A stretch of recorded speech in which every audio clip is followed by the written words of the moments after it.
ঈশ্বরচন্দ্র বিদ্যাসাগরের 134তম প্রয়াণ দিবস প্রতিবারের মতো এবারেও পালন করল এআইডিএসও, এআইডিওয়াইও ও এআইএমএসএস এর রাজ্য কমিটি।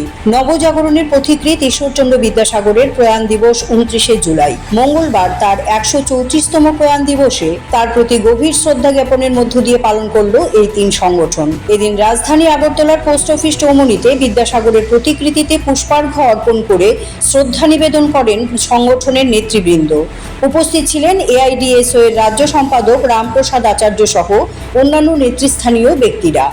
এদিন বক্তারা বিদ্যাসাগরের সমাজ সংস্কারমূলক ভূমিকা, নারী শিক্ষা, বিধবা বিবাহ প্রবর্তন সহ তার প্রগতিশীল চিন্তাধারার মূল্যায়ন করেন এবং বর্তমান সমাজে তার আদর্শ অনুসরণের প্রাসঙ্গিকতার উপর আলোকপাত করেন।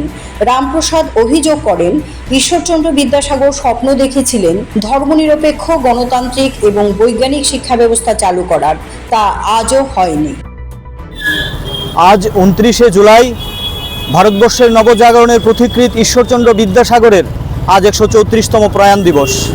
এই মহান মানুষটির প্রতি শ্রদ্ধা নিবেদনের জন্য আমরা প্রতি বছরের নেই all India democratic students organisation, all India democratic youth organisation, all India Mahila Sanskritik সংগঠন এই যৌথভাবে আজকের এই দিনটি আমরা পালন করছি এবং সারা রাজ্যব্যাপী ঈশ্বরচন্দ্র বিদ্যাসাগরের যে জীবন চরিত্র, যে বলিষ্ঠতার সহিত উনি যে শিক্ষার সম্প্রসারণের স্বপ্ন দেখেছিলেন, এই স্বপ্নটাকে বাস্তবায়ন করার জন্য আমরা সারা রাজ্যব্যাপী বিভিন্ন ধরনের প্রোগ্রামের আয়োজন করেছি।